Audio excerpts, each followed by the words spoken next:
All right, I think we're live. I think we're live. Yes, sir. Hi, everyone. My name's Albert Whale. You probably know my name, but you probably haven't seen me recently. I'm here today with Dan Massimino, and we're going to talk about cybersecurity issues for family offices.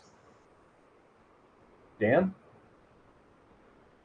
anything? Yeah, it's great to be here. I am Dan Massimino, and this is our first live. So excuse us if we make some mistakes, but today we're going to talk about making your family office cyber safe, which I think is super important right now in today's day and age. Especially, I think last week Bank of America was hacked. So, if Bank of America is not good enough to be hacked, then I think family offices are vulnerable as well. And, our goal is to provide as much value and information as possible to the people in our network. And I think Albert is the top cybersecurity expert that I know to be able to do that. So today, I think we're going to talk about a few topics surrounding cybersecurity for family offices and some tips and tricks that Albert has come up with over the years to mitigate those risks. Our goal today isn't to sell anything, although we do have things to sell you if you want to buy them. Our goal really is to educate and inform about the risks that exist for family offices as it pertains to cybersecurity. And with that being said, I think we could dive into our first topic, which is just a general overview of the current and emerging cyber threats for family offices. So, Albert, you can take it away. Yeah, family offices are part of the fintech or financial arena.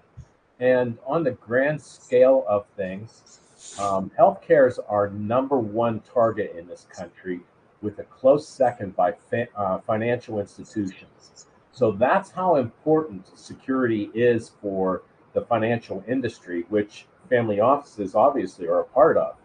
Um, how much money you have in management really doesn't matter if you're targeted as being a member of the family office community. What does matter is that everybody's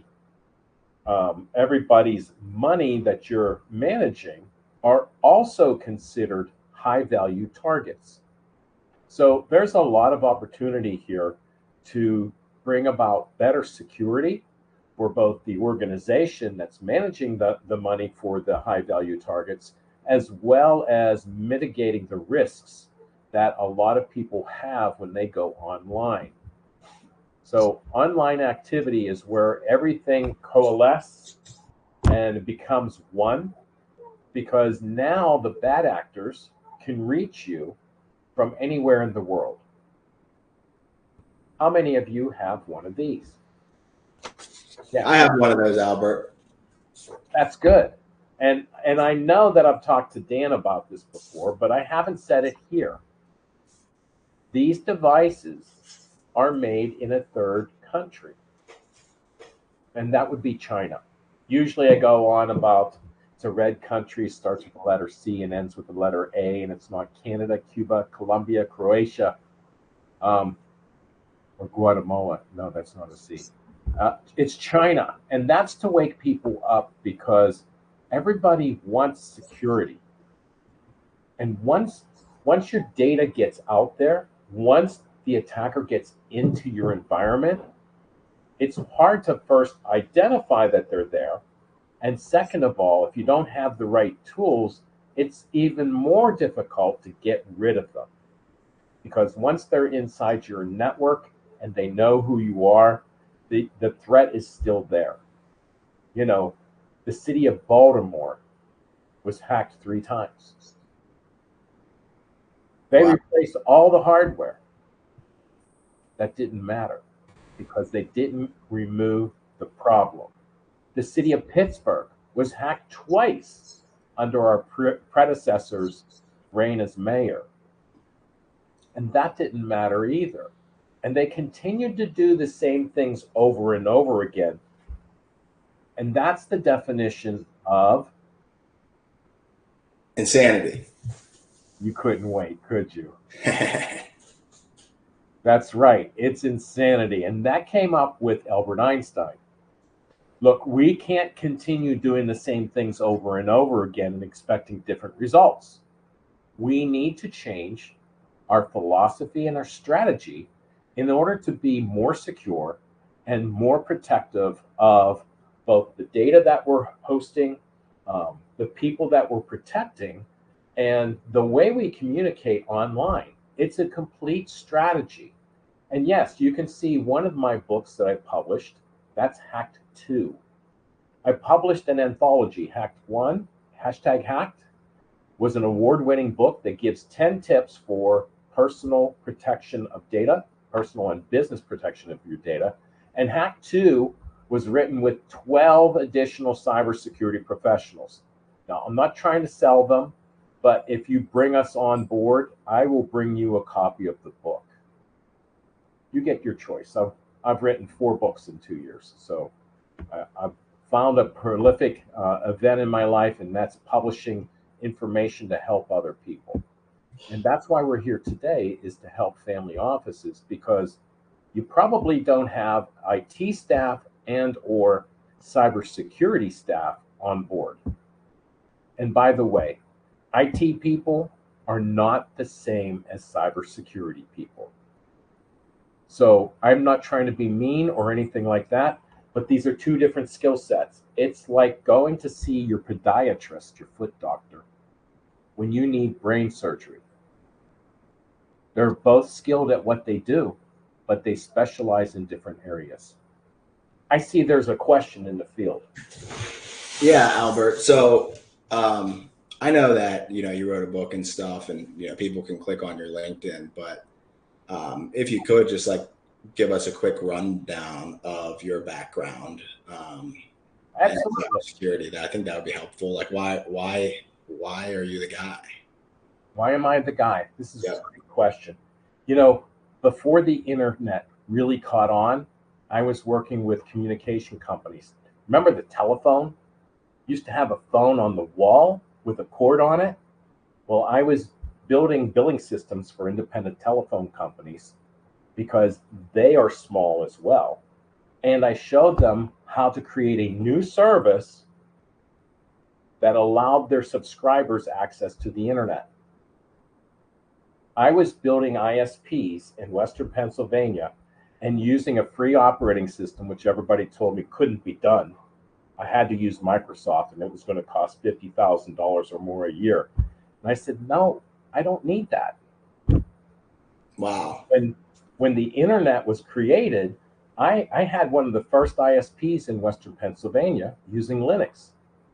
And then 9/11 happened. It's a horrific event. It's memorable in most everybody's mind. And I received a call, a knock on the door, and was asked to participate with the local FBI.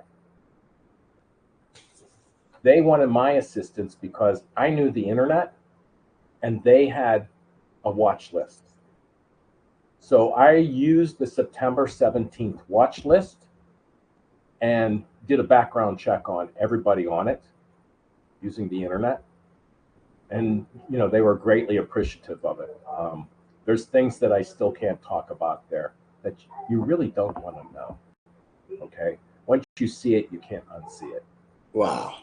But my background starts back that long ago. When 9/11 happened and I saw the first building coming down, that's when I said, somebody's got to do something about security in this country. And since I had 6 kids, I thought I should be involved. Well, thank you for your service. I really appreciate it. I think a lot of folks around the country do as well. That was a pretty tragic moment in our history. So we definitely know that you're the cybersecurity guy now. Well, I hope so. Yeah, with that being said, so I think something that would be good for the audience is just to talk through, you know, the and it looks like I got a little blurry here. Just to talk through the on a daily basis applications, software, technology that we interact with that presents vulnerabilities in our life. And I know that you already touched on the cell phone, but you know I think maybe outlining or discussing things like the software we use, such as Gmail, social media apps we use like Facebook, Instagram, TikTok, our banking applications, passwords and usernames, etc. You know, the vulnerabilities that exist there, I think, are pretty profound, and I know you've told me some about some of those, but if you could dive into that a little bit, I think that would be helpful. Sure thing. You know, everybody expects that the tools that they're using are secure, right? And the problem with that is that we're buying products which are cheaper than they would be if they were made here in the United States by China, because the Chinese Communist Party subsidizes manufacturing to keep prices cheap. Look, they're building back doors in products that we buy every day to gain access to our environment. So they're in the hardware, they're in our cell phones, certainly. And there's more going on in cell phones than probably we have time to talk about. But if we talk about in broad generalities, things like if you're using a service, Facebook, Gmail, TikTok, and you're not paying for it, you're the product. Not only are the attackers paying money to find out about you, but they also sell information to other third parties about your use, your access, what you do online, who are you talking to, and things of that nature. Remember, if you're not paying for a service, you are the product. People are focused on what are you doing. Yeah, and that's probably really prevalent with AI, right? Like Chat GPT is probably taking all the knowledge and wisdom and the way that we think and type into their system and the documents we upload to make their algorithms smarter. But not only that, they may be storing that data. They say they don't store it, but I And the adversaries that are breaking our systems and holding us for ransom. You've heard of ransomware where they lock your computer and steal the data. yeah. They've taken the data, right? And when they say, oh, if you pay us $5 million, we'll give you your data back, you might get a copy of it, but you're not going to get the only copy of it. They're already selling it on the dark web. This is why it's critical to have a good plan in place for not only disaster recovery, but how do you protect? What is it that you work with on a daily basis? What resources have access to the information that's critical for your company's operation, for the protection of the assets that you're managing, Yeah. for anything that goes on? So, maybe diving into a little bit about, like, for instance, for me, right? Like we have a portfolio of companies and we use data and software. And, if somebody like me or my company was to hire you and your firm, how would you, I know you can't dive too deep into the recipe to Coca-Cola, but, at a high level, like, what would you do for me? Well, first thing that needs to be done is a review of what are you doing today? What security tools and assets are in place and what are you using? These processes are known to be effective if they're employed. But the problem that I see most companies going through is, oh, we don't want to do that this year. Let's try to put that off next year. But the problem with that is when you're not focused on protecting your assets, then you're going to leave a doorway open for the attacker to get inside. They're scanning the entire world 6 times a day.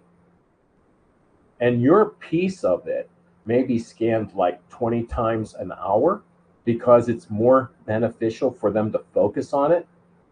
So when they find activity that seems like it's ripe for the taking, that's exactly what they're going to do. That's why it's essential to have, first of all, known problems, and you know where your defects are, a plan to mitigate. And I don't mean doing it in 3 years. It's got to be something that's timely and maybe something that's doing continuous monitoring. I don't want to give away the store here, but there are a few tools that do that. And one of the resources that we've developed does it more cost effectively than other things that are out on the market. But you have to manage security like it's part of your business. It's not a light switch. You can't just turn it on and you're secure. Well, for the most part, anyway. I mean, with our solution, we're looking at all the traffic going in and out. So we know what's going on. We know who's trying to talk to you, and we know who's trying to take data. You know, I bought a TV, and this is germane because most people think that TVs are safe. They're only showing me pictures, right? Well, that's not the case. There are some smart TVs that have cameras built into them, right? So now they can see if you're home. Right. Oh, you didn't know that they're building back doors in these, right? Or listening to all your conversations so they can sell you advertising. Yeah, that's a different story altogether. But when we hooked up a Samsung TV in our house, I found a crypto coin miner on it. Well, why would the government let them import TVs then like that? So the government's stance has always been a mandate not to require security, but to make the buyer beware and make choices that are more secure for the pricing that they want to pay. So if you're not focused on security, you don't care. You'll buy anything. But if you're somebody that's focused on security like me, and you have one of my devices in your home, and you see a crypto coin miner light up because you turned on the TV, well, that's the first thing I shut off was the crypto coin miner. Yeah. They can't be inside my network because they don't have access to the crypto coin backdoor that's in the TV. Wow. So that's an issue for high value targets. Yes, I know I'm a high value target because I'm pretty prominent and very outspoken about cybersecurity. Yeah. People So, want to know what I have to say or how I feel about certain things. And I'll tell you, but if you don't listen and you don't employ them, I can't make you do that. It's like taking a horse to water. You just can't make them drink. right. Now, going back to family offices, family offices are all about preserving their wealth, for the future generations. And typically family offices, have a variety of investments, across real estate and companies and uh, assets like horses and other things like that.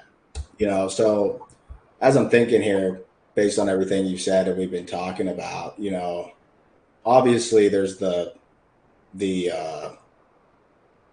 obvious obviously there's the obvious things like stealing your password to your bank account, right? But then on a deeper level, um, you know, you're dealing with proprietary information, contacts, if it comes to like your phone or your computer, you're dealing with documents, photos, videos. Some of those may be private, Um, and then I think in some scenarios you have, confidential, um, Who are you doing business with, right?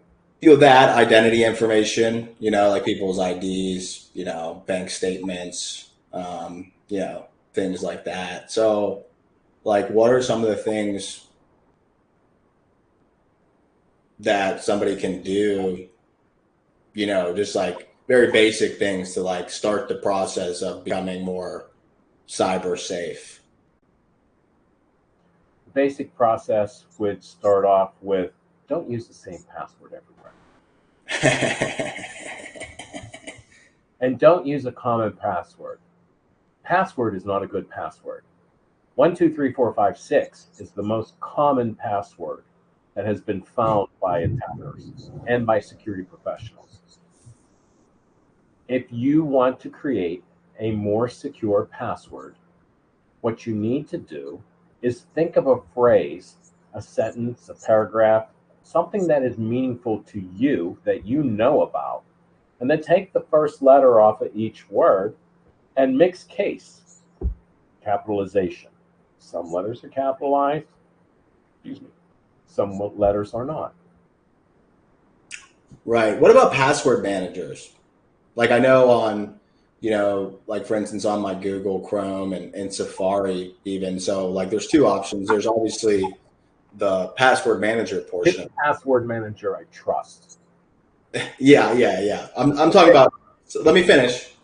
So you have the password, manager online, and then you have the they have like the password generators. And then I think Apple even now has Apple and Google do this where there's like a passcode login. So for instance, I can sync my fingerprint to my Google account and I can use my fingerprint. What about fingerprint and iris scanning, like Face ID and things like that? So the more data you give out, the more that can be exploited against you. The Apple password manager I like a lot because it always encrypts the data. And if you need access, you can decrypt it if you're using a MacBook instead of a phone to get access to it. Okay. You can't do this on a phone, but you can on your MacBook. And it all goes to the iCloud, which is more protected. And I'm putting air quotes there for people that can't see me doing this because I don't trust technology. And the reason why I don't trust technology is a process that I've been using for more than 10 years, probably 15 or 20, called zero trust. And they've only recently put phraseology to this process, which is you don't trust explicitly everything that you interact with. So, password managers that aren't like Apple Password Manager and embed that into the browser, the most insecure component of the computer itself is the web browser. That's Now, the most insecure, you said, or the most secure? yes, that is the exploit path that is utilized by people that will send you a phishing email. Go connect to this site. Go like this post on Facebook. Go like this TikTok video. And your browser will grab the video or the image or secretly connect and find a command to go connect to hackmenow.com. But it won't tell you it's doing it. That's what makes the web browser so insecure because you can make it go do things that you really didn't want to have happen. And some of these password managers, 1Pass, Passkey, something like that, they store their stuff in the cloud. Now, I'm not a fan of cloud storage for many different reasons. It Yeah, right. didn't work in the 80s and it didn't work in the 90s when they were doing timeshare systems. Businesses were selling access to computers that weren't being 100% utilized and they were making money on it, but it's not really secure. Well, for all the people out there that maybe aren't tech savvy, what even is cloud storage?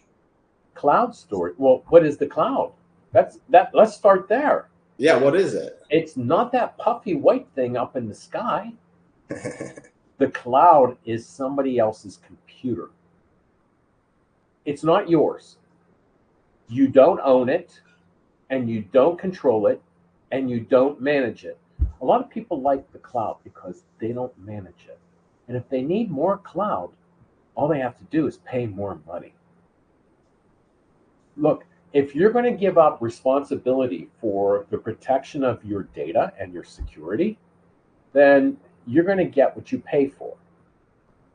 And seeing as the cloud starts off with cheap, then really gets real expensive if you don't configure it correctly. And I mean, it takes a team of tech professionals to actually get the balance of online storage, offline storage, cold storage, and all those implications of how to store data, as well as who can access it. Where is your data? And the biggest problem of all is who's working at the cloud company.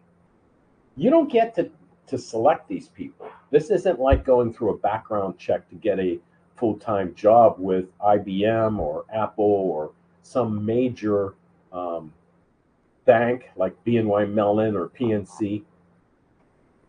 They don't they don't let you select who can work there and have access to your data. It's not like having your own employee. You don't Right. know who's there, and you don't know if they're having a good day or a bad day. Right. Yeah, that makes a lot of sense. Um, So where is your data? Here's my data. I can touch it. You can get a lot of data on one of these little thumb drives. Just don't lose them. that's a good suggestion. So we're coming up on time here. We got 3 minutes left. Um, we spent a lot of time talking about various topics that I think are important to family offices, and some of the different technologies and hardware and software that we use on a daily basis that presents vulnerabilities or liabilities. Um, so if somebody wanted to work with you, like, how can they reach you? What's that process like? Like, do you do a discovery call with them, or you meet them in person, or what's that look like? Yeah, sure. So a lot of these projects start off with a phone call to find out, how big is the organization? What's the scope of work? What are we trying to accomplish? And then we mold each of these projects for each of the individual clients that we have. Look, the best day to start on a security plan was yesterday. Mm. The next best day is today. And what do you think is a good budget for somebody, just in general, or to be thinking about, allocating towards their cybersecurity risks and oversight? I don't think I can start off with a budget right off the top without having, you know, seen how big the organization is. It could be a three-man office, but they might have 3,000 clients, and they might have the Wild Wild West working in through their office on the internet. So it's going to take a detailed plan to figure out what goes next. It could be as small as $10,000. It could be as large as 4 million. That What makes a lot of sense. right? And the problem is today's tools aren't going to tell you that you've been hacked. Right. And if the data gets out, you don't get it back. Yep. So we're coming up on 30 minutes here, Albert. I just want to say thank you for taking the time today to inform and educate our audience here on good old LinkedIn. And to anybody that's listening to this, thank you for listening to our first live. Hopefully, we do some more in the future, and we get better at them as time goes on. And if you have any suggestions on how we can make them better, you can send me a direct message on LinkedIn. That being said, I'm going to end the live now. Albert, I'll call you here in a second. Thank you so much. Bye.